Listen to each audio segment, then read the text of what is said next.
सगनललिता श्रीविशाखान्वितं च। जय श्री कृष्ण चैतन्य प्रभु नित्यानंद, श्री अद्वैत गदाधर शिवासादि गौर भक्त वृंद। हरे कृष्णा कृष्णा कृष्णा हरे हरे, हरे राम राम राम हरे हरे। हरे कृष्णा, सभी का बहुत बहुत स्वागत है नित्य श्रवण की कथा में।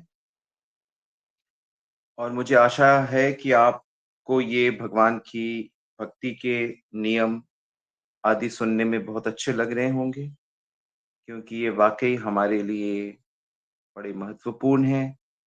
हमारे जीवन के परम लक्ष्य की प्राप्ति के लिए इनकी समझ, इनका मंथन मनन और ये सब चीजें हमारे संस्कार में परिवर्तित हो जाना चाहिए। मतलब नेचुरली हमारे भीतर से ये जो सिद्धांत है व्यक्त होने चाहिए।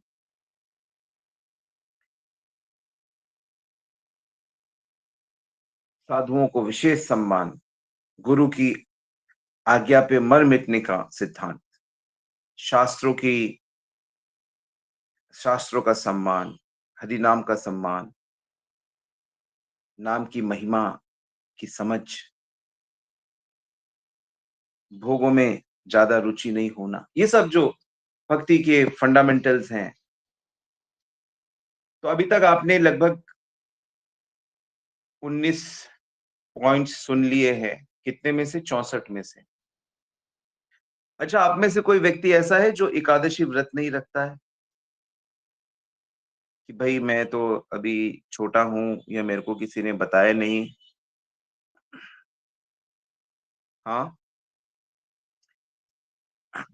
कभी कभी आप गुस्सा हो जाते हो तो आप खाना नहीं खाते, मैं नहीं खाऊंगा, तो आप गुस्से का व्रत रखते हो। गुस्से का व्रत, रूठ गए, नहीं खाना। किसी ने अपमान कर दिया, नहीं खाना।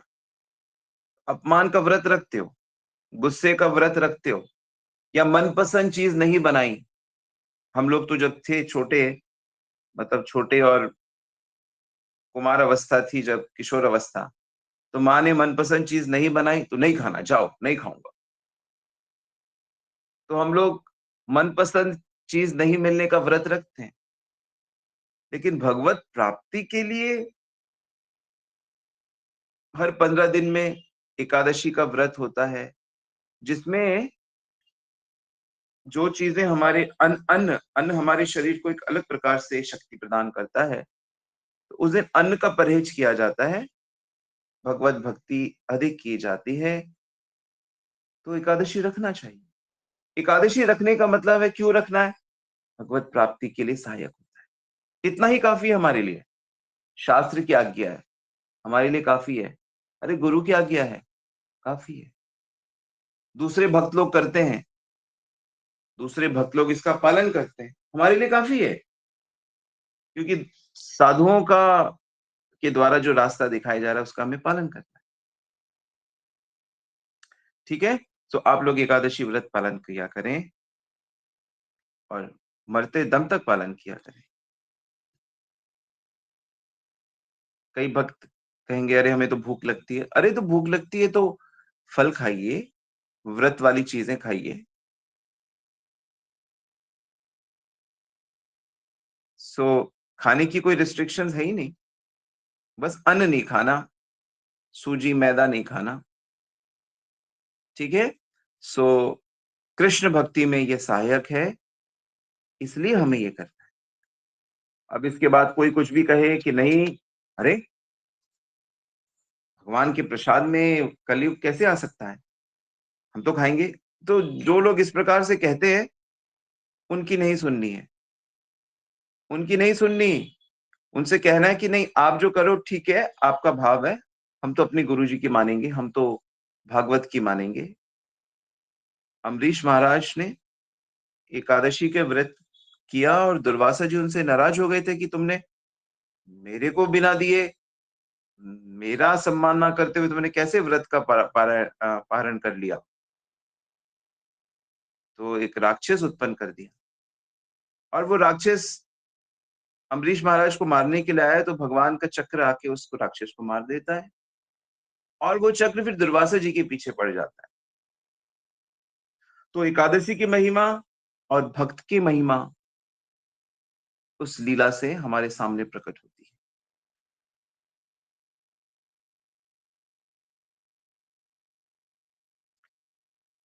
तो ये हमने अभी तक सुने। 20वां जो पॉइंट क्या है, 20वां सिद्धांत देखो हमें पालन करना है। जहां पर भगवान की और भगवान के भक्तों की निंदा होती हो, ठीक है, कुछ लोग मिल ही जाएंगे इस तरह के, तो जहां पे भी भगवान की और भगवान के भक्तों की निंदा होती हो, उस स्थान को छोड़कर चला जाना चाहिए। भगवान की और भक्तों की निंदा अगर कोई करता है तो उसका यथा उचित जवाब देना चाहिए कि नहीं, आप भगवान के विषय में ऐसा कैसे कह सकते हो, इसका मतलब आपको भगवान की समझ नहीं है। नहीं, आप भगवान के भक्तों के विषय में ऐसा कैसे कह सकते हो, आपको इसकी समझ नहीं, मतलब उनकी बात को कि हाँ में हाँ नहीं मिला देना।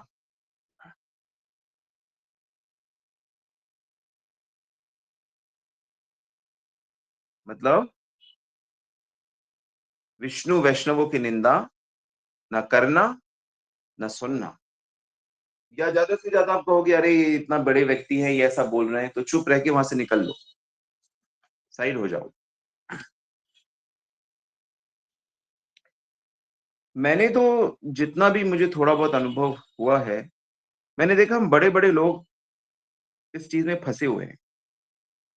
निंदा करना बहुत हमारे लिए आसान है, और निंदा करने से ठीक पहले पता क्या कहते हैं, देखो हम झूठ नहीं बोलते, हम झूठ नहीं बोलते, ये बात बोलते हैं लोग, या हम झूठ सह नहीं सकते, ये बात बोलते हैं।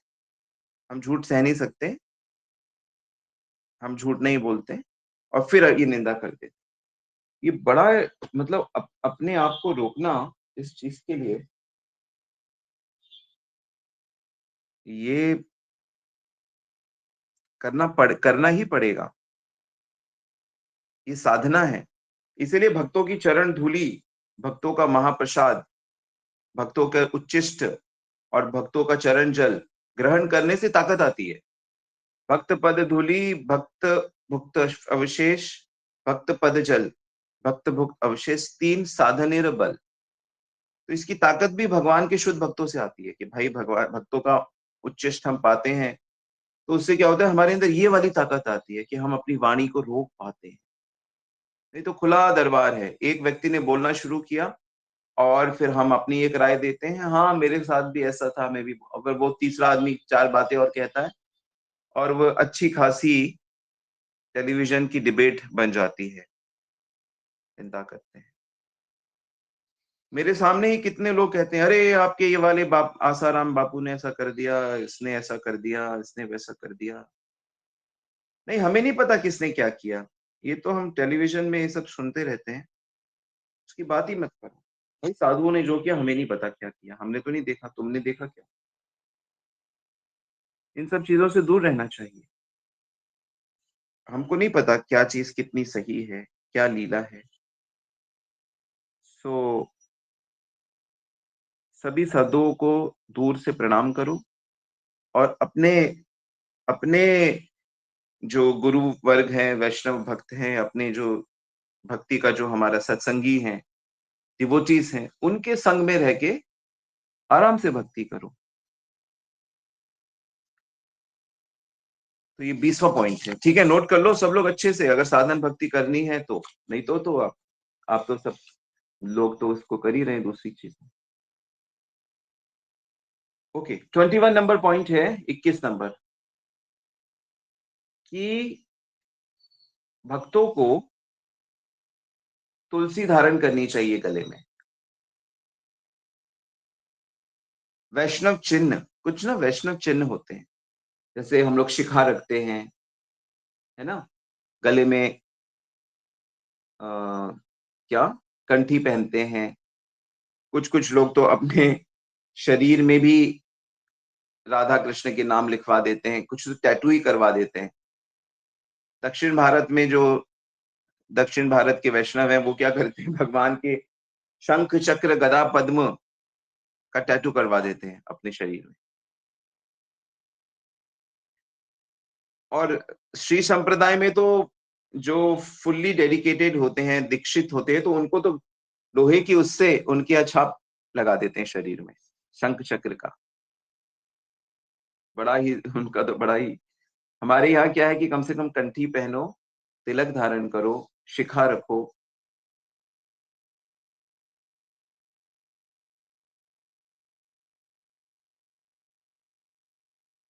पद्म पुराण में कहा गया है कि तुलसी की माला धारण करने वाले और जिनकी भुजाओं पे वैष्णव चिन्ह होते हैं या माथे पे ऊर्ध्व पुंड्रक तिलक होता है।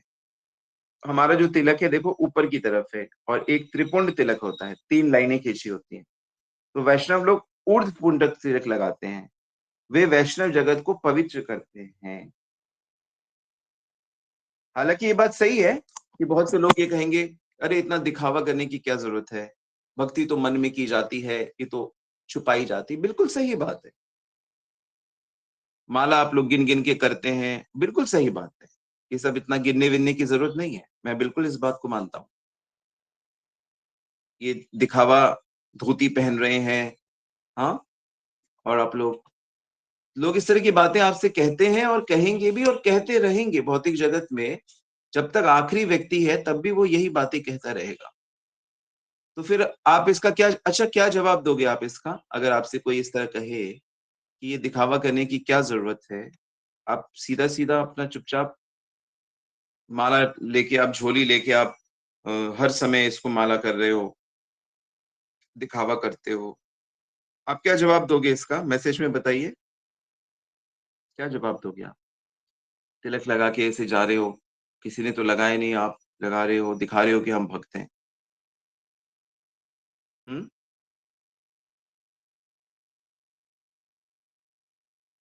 कितना ऑड लगता है, किसी ने नहीं लगाया, आपने लगा लिया।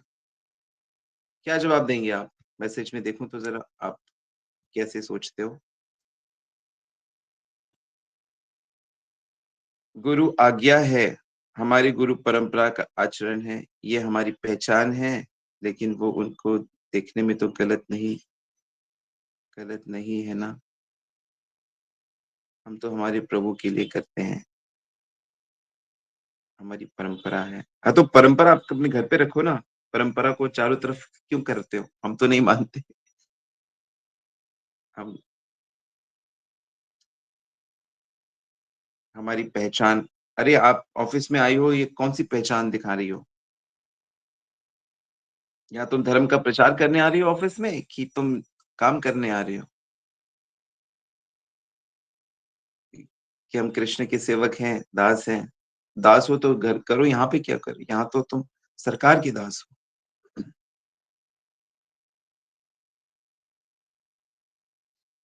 हम चाहने वाले हैं कृष्ण के। अब दुनिया चाहे कुछ भी बोले, दुनिया कुछ भी बोले, आपका बॉस कुछ भी बोले, आपको फर्क नहीं पड़ता।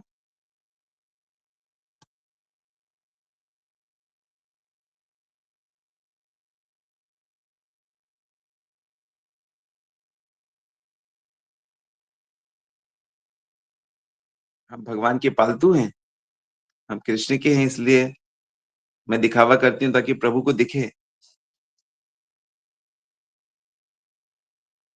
जी, देखो ऐसा है कि अगर कोई बोलता है तो पहली बात तो उससे लड़ना नहीं, और प्रेम से उनको कैसे, सीमा माता जी ने, शांति माता जी ने सही कहा कि देखो ये हम लोग, ये ठीक है कि हम लोग यहाँ पे काम करते हैं, और हमारा देश जो है वो हमें रिलीजियस फ्रीडम देता है ना।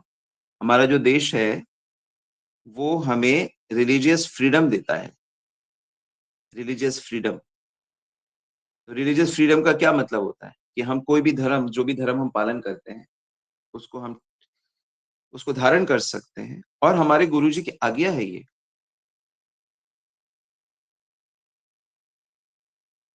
उसको ज्यादा शास्त्रीय चीज समझाने की आवश्यकता नहीं है। अगर वो पूछता है या नहीं, सीधी सी बात है, हमारे लिए ये आज्ञा है।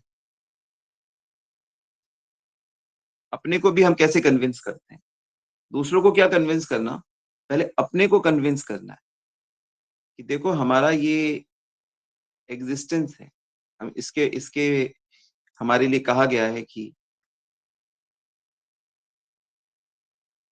मेरे साथ जीवन में एक ऐसी घटना घटी कि मैं अभी तक उसको कभी भूल नहीं पाता हूँ। मतलब बड़ा आश्चर्य है, कैसे बताऊं आपको। एक दो बार मैं पहले भी बता चुका हूँ। ये बात है लगभग आज से 15 साल पहले की। तो मेरे एक हमारे गुरु भाई हैं रास बिहारी प्रभु। तो वो जब भी अपने भक्तों को, ग्रुप को लेके जाते हैं, तो मुझे भी ले जाते हैं कि आप भी चलो, थोड़ा मार्गदर्शन करो, कथा करो, कीर्तन करो। तो मैं एक बार उनके साथ एक बस भक्तों के साथ वृंदावन गया। और वृंदावन में गंगा जमुना स्नान के लिए सब गए। तो होता है जमुना में सब स्नान करते हैं और स्नान के बाद सबके तिलक मिट जाते हैं, और मेरे पास तो हमेशा तिलक रहता है। तो मैंने फिर तिलक लगाया। तो उसने कहा प्रभु जी आप सबको लगा दो, किसी के पास तो है नहीं। तो मैं सबको तिलक लगाने लगा। तो बहुत लोगों ने तिलक लगाया। एक जवान लड़का कहता मैं नहीं लगाऊंगा तिलक। तो मैंने कहा अरे ऐसा मत करो, ये वृंदावन धाम में गोपियों के चरण रज अपने सर पे लगाओ, ये तो इससे दिव्य और क्या हो सकता है। उसने कहा नहीं नहीं नहीं, मेरे को नहीं लगाना तिलक। नया व्यक्ति था कोई। उन्होंने कहा प्रभु जी ये थोड़ा सा वैसा व्यक्ति है, इसको छोड़ दो, आप रहने दो। कहा ठीक है कोई बात नहीं। तो उसने अपने माथे पे तिलक लगाया ही नहीं, और सबने लगाया, सिर्फ वो एक लड़का था, कुछ 28-30 साल का होगा। अगले दिन क्या हुआ कि हम फिर शाम को दिल्ली वापस आ गए, और अगले दिन मुझे वो रासबिहारी प्रभु जी का सुबह फोन आता है 10 बजे। कहते प्रभु जी वो लड़का था ना जिसने तिलक नहीं लगाया था। मैंने कहा हाँ हाँ। मैंने कहा क्या मान गया? कहते नहीं प्रभु जी वो माना नहीं, आज सुबह ना उसका एक्सीडेंट हो गया, उसकी डेथ हो गई। तो मुझे सुनकर बड़ा आश्चर्य लगा कि अरे। और उसने कहा प्रभु जी जो ट्रक था वो बाइक से जा रहा था अपने किसी भतीजे को स्कूल छोड़ने, फिसला। तो भतीजा तो एक तरफ गिरा, बच्चा उसको कुछ नहीं हुआ, और उसका जो सर था वो ट्रक के टायर के नीचे आ गया। इसीलिए उसकी ऑन द स्पॉट डेथ हो गई। तो देखो मृत्यु तो होनी ही है। मेरे को मृत्यु के समाचार इतने विचलित नहीं करते, क्योंकि हम लोग तो दिन रात आत्मा परमात्मा, जन्म मृत्यु जरा व्याधि, दुखालयम और पवर्ग और ये सब सुनते पढ़ते रहते हैं। तो मुझे मृत्यु इतना दुखी नहीं करती, क्योंकि मैं जानता हूँ कि आत्मा तो अलग शरीर धारण करेगी, और भक्त है तो भगवत धाम जाएगा। लेकिन वो जब मैंने सुना कि टायर उसके माथे के ऊपर से गया, और एक दिन पहले जब हम उसको तिलक लगा रहे थे, तो माथे पे ही लगा रहे थे तिलक, वो मुकर गया। कौन सी शक्ति ऐसी थी जिस जो बीच में आ गई कि नहीं इसको तिलक मत लगाओ, क्योंकि अगर तिलक लगा दिया तो इसकी मृत्यु नहीं हो सकती। और हमने कई जगह पे ये पढ़ा है कि जहां पे भी भगवान के चिन्ह लगाए जाते हैं भक्ति भाव से, वो अकाल मृत्यु से या मृत्यु से या अघटन घटन से हमारी रक्षा करती है। तो ये 50-60 लोगों में सिर्फ एक लड़का ना था जिसने मना किया, और उसी की मृत्यु अगले दिन हो गई। तो इसको, और मुझे तो कोई लॉजिक समझ में नहीं आता कि कोई उसके बुरे कर्म ऐसे थे जो उसको तिलक धारण करने से भी रोक रहे थे। मन होता है। इसलिए भक्ति का जो पहला पहला एकदम पॉइंट है साधन भक्ति का, कि हम गुरु के आश्रय में हैं, वो कह रहे हैं हम करेंगे। ये जो पॉइंट है ना, वो कह रहे हैं हम करेंगे। हमें हमें पसंद नहीं वो क्या कह रहे हैं। गुरुजी जनरली ऐसी ही बातें बोलते हैं जो हमको हमारे मन के विरुद्ध होती हैं।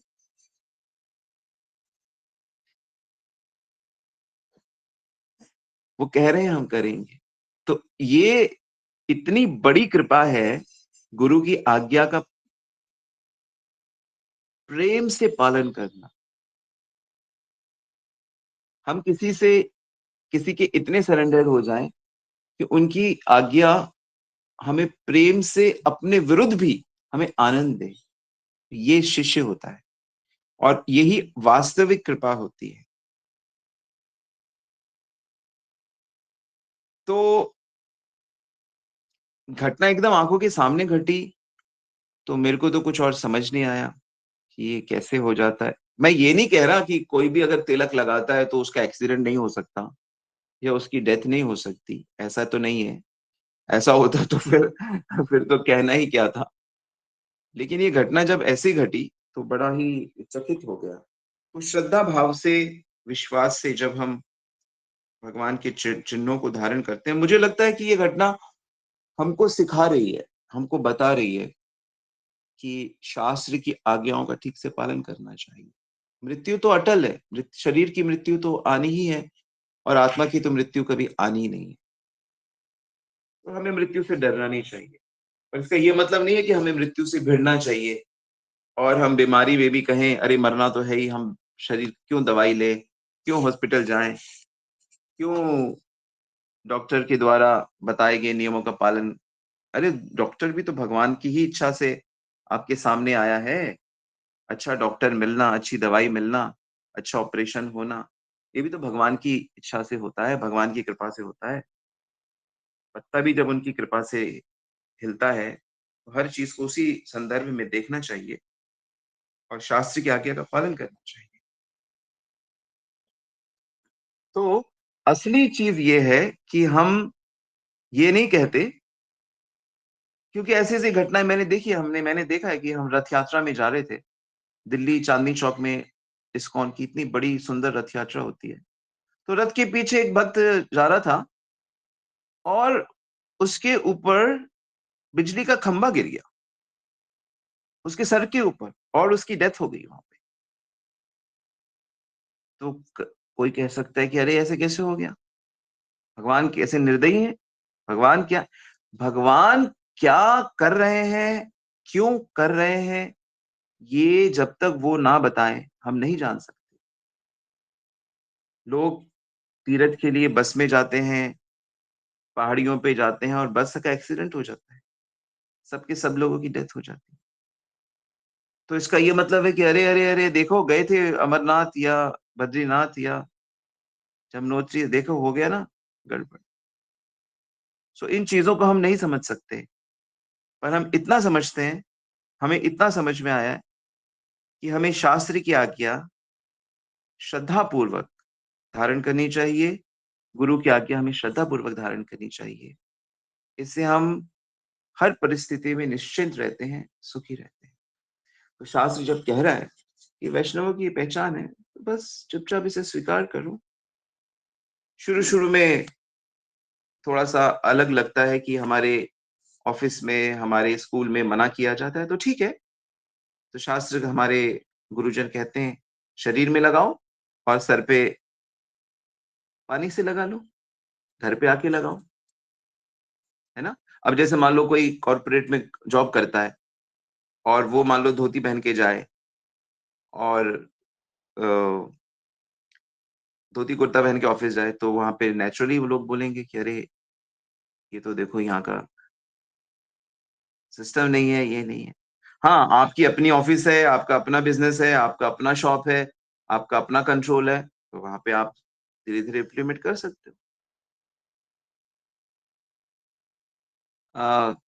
एक भक्त हैं, उनका नाम है पीटर बुरवॉश। पीटर पीटर बुरवॉश, ये अमेरिकन है और ये इनके बहुत बड़े बड़े स्टेडियम्स हैं। ये स्पोर्ट्स कंपनी चलाते हैं, स्टेडियम्स हैं, टेनिस कोर्ट, बास्केटबॉल कोर्ट्स, ये रेंट पे देते हैं इस तरह। और ये प्रभुपाद के शिष्य हैं, अमेरिकन है, मोटिवेशनल स्पीकर हैं, बहुत इनके बहुत सारे बुक्स मार्केट में मिलते हैं। तो मैंने इनका लेक्चर सुना था वृंदावन में, क्योंकि वृंदावन में ऐसे गेस्ट आते रहते हैं और भक्त लोग लेक्चर्स करते हैं। तो पीटर बरवॉश कह रहे थे कि देखो भाई, मेरा अपना कंपनी है, मैं अमेरिकन हूँ, अमेरिका में काम करता हूँ, लेकिन मेरा रूल है कि मेरी कंपनी में नॉन वेजिटेरियन काम नहीं कर सकता, मेरा रूल है। तो वो अपनी अपनी अपनी कंपनी में और उनके एम्प्लॉयज की संख्या लगभग 2000 से ज्यादा थी। कहते मैंने ये रूल बना रखा है कि मेरी कंपनी में काम करना है, आप शराब नहीं पी सकते और मांस नहीं खा सकते। दो नियम बना दिए। उसने कहा मैं, मेरी पावर है, मैं इसे यूज करता हूँ, करना है करो, नहीं करना मत करो। तो कहने का अर्थ है यदि आपके पास शक्ति है, पावर है, तो आप कुछ नियमों को थोप सकते हो, जो अच्छे नियम है ऑफ कोर्स। अगर आध्यात्मिकता नहीं भी समझ में आती, तो कम से कम उसके नॉर्मल हेल्थ बेनिफिट्स तो समझ आते हैं, है ना।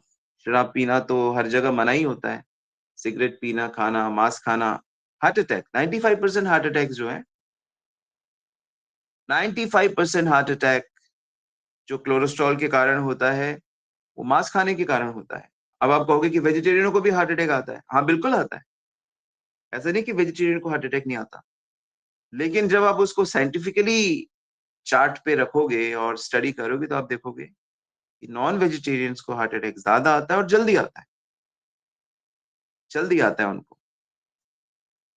तो आप कहोगे कि नहीं, तो जापान के जो लोग हैं वो लोग मछली खाते हैं, प्रोटीन खाते हैं, उनकी लाइफ तो 85, 90, 100 तक चले जाते हैं वो लोग, तो मछली खाना अच्छा होता है कि? तो उनका लाइफस्टाइल भी फिर वैसा है, उनका लाइफस्टाइल, उनकी वेजिटेशन, उनकी एयर, तो ये बहुत कुछ मिश्रण होता है, उनके कर्म, हर चीज बहुत मिश्रण होता है। लोग तो ऐसे भी मिलते हैं जो कुछ खाते ही नहीं है, फिर भी जिंदा रहते हैं। हवा खा के और पानी पी के भी लोग जिंदा रह लेते हैं, योगी लोग।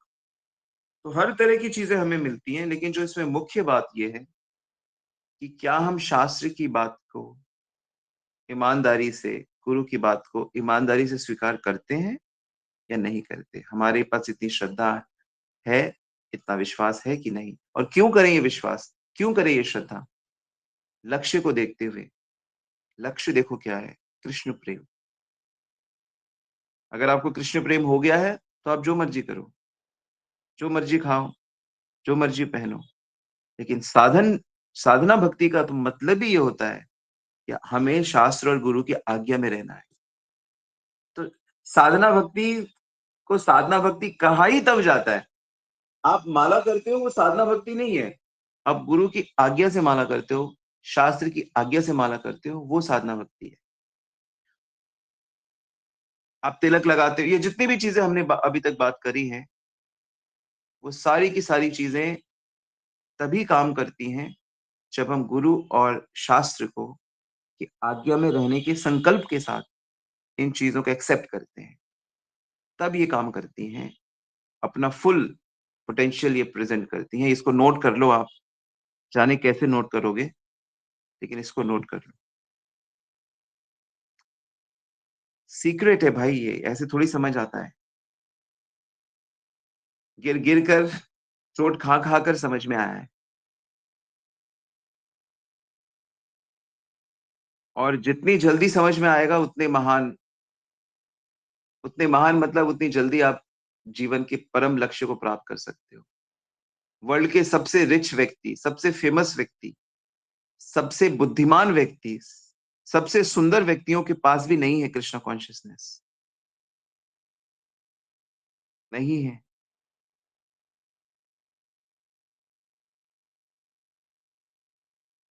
मैं उस दिन, थोड़े दिन पहले की बात है ये, 6 महीने पहले की बात है, मैं दिल्ली मंदिर में था। 6 महीने नहीं, साल, 1.5 साल पहले की बात होगी। गोपाल कृष्ण महाराज जी से मिलने गया था। तो उनसे मिलने जयप्रदा भी आई हुई थी। जयप्रदा जानते हैं ना आप, एक हमारे भारत की बहुत मशहूर, बहुत सुंदरी, बहुत सुंदर हीरोइन, जयप्रदा भी आई हुई थी। तो मैं भी बैठा था और माता जी भी बैठी थी। तो उनसे थोड़ा सा मेरा भी हरे कृष्णा हुआ। तो मैंने कहा आप भी फॉलो करते हैं? उसने कहा हाँ मैं लाइक करती हूँ और महाराज जी से मिलने के लिए दर्शन के लिए। तो महाराज जी बिजी थे, तो इसलिए वो बैठी हुई थी और उनके साथ 2-3 उनके जो टीम के लोग थे और हमारे मंदिर के भी। तो फिर जब महाराज जी से मिली, तो मैं भी वहां पे बैठा हुआ था कोने पे। तो वो कहती है कि महाराज जी सब कुछ है लेकिन शांति नहीं, सुख नहीं है। वो भी पॉलिटिकल लीडर थी, वो कहीं सी मतलब एमपी थी या एमएलए थी कहीं। कहती मेरे को उतना सुख नहीं है, शांति नहीं है, चिंता रहती है, डर रहता है। तो महाराज जी ने बताया कि भाई, आत्मा का जो फूड है, आत्मा का जो चीज है, वो भगवत प्रेम है, भगवान से कनेक्शन है। भगवान से जब तक लेने की भावना रहेगी उनके प्रति, तब तक कहाँ से सुख मिलने वाला है। सो जब तक शुद्ध नहीं हुआ जाएगा। तो इस तरह उन्होंने समझाया। तो इतने सुंदर, इतने सक्सेसफुल, इतने धनवान लोग लाइफ के इस पड़ाव में आके भी जब सुख शांति नहीं नहीं है उनके पास, तो बाकियों का हम क्या कहें। तो समझदार को इशारा काफी होता है। तो इसलिए ये साधना भक्ति के नियम अच्छे से समझो और पालन करो। All right.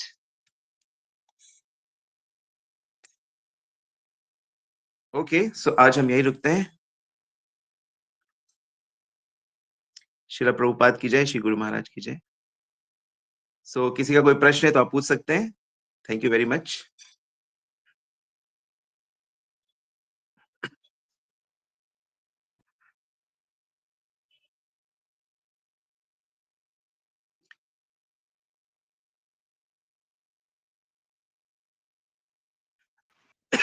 हरे कृष्ण प्रभु, दंडवत प्रणाम। हरि बोल। प्रभु जी, ऐसा आपने समझाया है कि जो साधन भक्ति होती है उसमें ये विशेषता होती है कि अपने गुरु से हम नाम लेते हैं, फिर उसका प्रैक्टिस करते हैं। और जो यस, नॉर्मल लोग करते हैं वो नॉर्मल भक्ति होती है। तो लेकिन मुझे उनको कैसे समझाया जाए कि साधन भक्ति ही सर्वश्रेष्ठ है एज कम्पेयर टू नॉर्मल भक्ति? उनको लक्ष्य पूछना चाहिए कि आप ये सब जो कर रहे हो उसका लक्ष्य क्या है, गोल क्या है, गोल। उनका हम्म। लक्ष्य कृष्ण प्रेम नहीं होता है। उनका जो लक्ष्य हो, जब आप बात करोगे तो आपको पता लगेगा। भगवान की भक्ति देखो, या तो डर से की जाती है, या कर्तव्य से की जाती है, या फिर जिज्ञासा से की जाती है, या फिर प्रेम के लिए, प्रेम से की जाती है। हम्म। ये एक कैटेगरी होती है। और या एक कैटेगरी होती है, या तो दुख दुख में की जाती है, या तो धन के लिए की जाती है, या जिज्ञासा से की जाती है, या ज्ञान से, ज्ञान के कारण की जाती है। ठीक है, ये एक इसका एक और अलग एंगल है। तो जब आप उनसे बात करोगे कि किस लिए करते हो, तो वो अपना अपना कुछ कारण बताएंगे कि हम इसलिए करते हैं, हमें शांति मिलती है, या हमारे परिवार में ये होता है, या इससे भगवान की कृपा बनी रहती है, जो जो जो जो। पर उनको ये नहीं पता होगा कि इसका जो लक्ष्य है वो कृष्ण प्रेम है, भगवत प्रेम हम्म। है। वो ज्यादा से ज्यादा मोक्ष बोल देंगे, जो उन्हें सुनी सुनाए बातें बोल देते हैं। कृष्ण प्रेम लक्ष्य हो हमारा है, ये बहुत से भक्त भी बोलते हैं, लेकिन वो भक्त इसको अंदर से मानते नहीं है।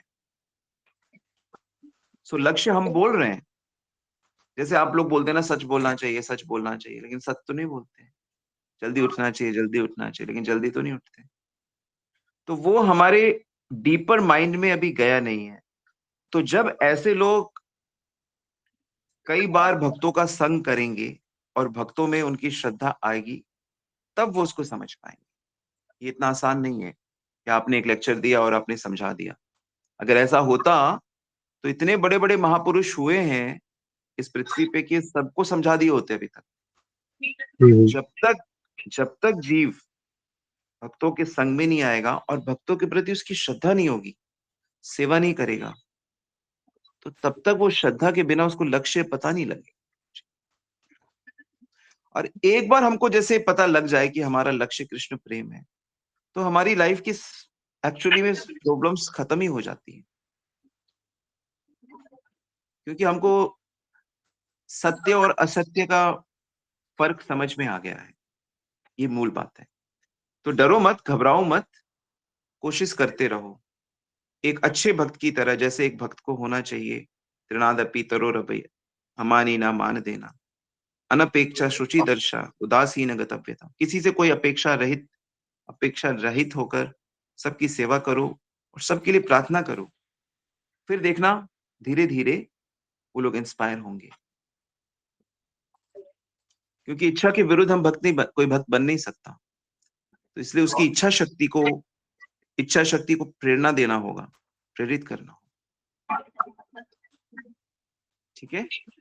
जी सर, थैंक यू सर, प्रणाम।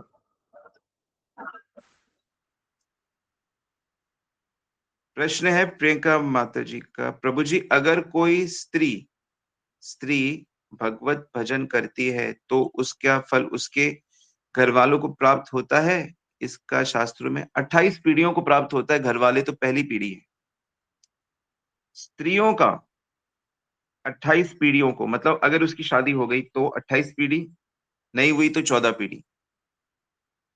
पापा के साइड में, मतलब पापा के साइड में 14 पीढ़ी, 7 आगे की 7 पीछे की। और अगर शादी हो गई तो हस्बैंड के साइड में 7 आगे की 7 पीछे की। पीढ़ियों में सबको भक्ति मिलती है, हर मेंबर को। इससे अच्छा तो क्या हो सकता है। नरसिंह मेहता, मैं तो नरसिंह मेहता की बात मानता हूं, कुल 71 तारियों रे, जो भगवान की भक्ति करता है उसकी 71 पुश्तें तर जाती है। तो 71 पुश्तें, शास्त्रों में इसका वर्णन है। ओके, कितना भला, कितना अच्छा हो रहा है।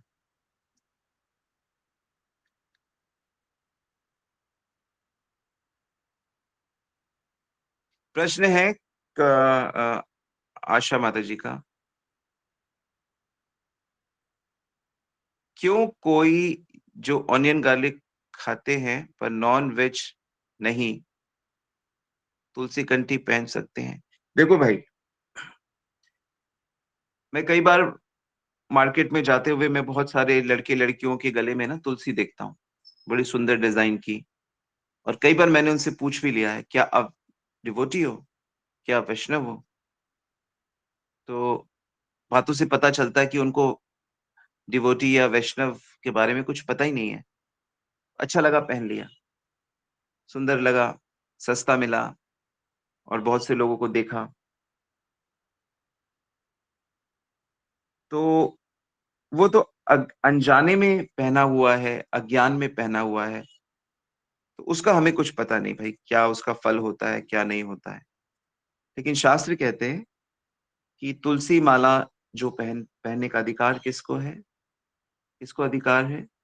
जो गंदी चीजें अपने गले से नीचे नहीं लाता है, विशेष करके ये तामसिक भोजन, और नहीं खाने वाली चीजें, ये मांस आदि, उसको ही तुलसी का पहनने का अधिकार है। अन्यथा वो तुलसी को कष्ट देता है, तुलसी देवी को कष्ट पहुंचाता है। तो तुलसी देवी को कष्ट होगा तो फिर कैसे आपको भक्ति मिलेगी? तुलसी भक्ति की देवी है।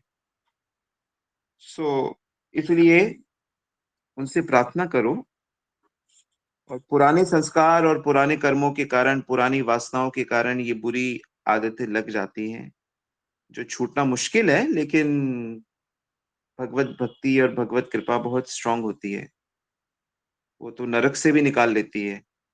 तो अभी तो आप सब, हम सब मानव जीवन में ही है, नरक में थोड़ी।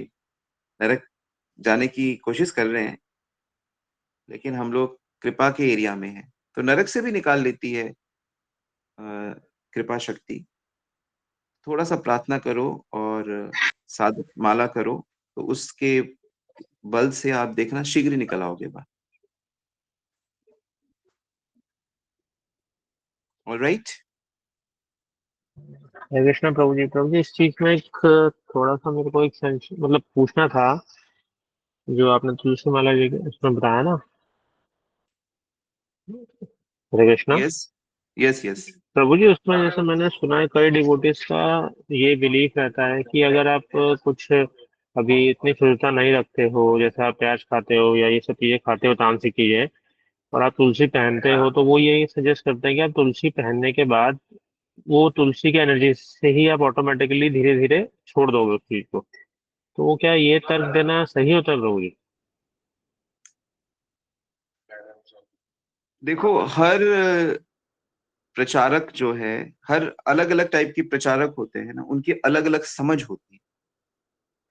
तो मेरी जो समझ है, मुझसे अगर कोई कहे कि आप क्या कहते हो, तो मैं तो यही कहता हूँ, नहीं नहीं, इतनी कमिटमेंट जरूरी है तुलसी को धारण करने से पहले, या तुलसी की माला जप करने से पहले, ये सरेंडर जरूरी है। तो मैं तो इसको फेवर करता हूँ। और बाकी दूसरे भक्त लोग क्या करते हैं, वो देख सकते हैं, या उनका अपना विश्वास है। तो मैं तो इसमें इतना ही कह सकता हूँ। जी प्रभु, थैंक यू प्रभु। जैसे जैसे मैं आपको उदाहरण दे सकता हूँ कि जब हम्म, श्रीला प्रभुपाद ने प्रचार शुरू किया था, तो ऐसे भी लोगों को उन्होंने दीक्षा दी है, जो दीक्षा के दिन तक वो नॉन वेज खाते थे और 16 माला भी नहीं जपते थे।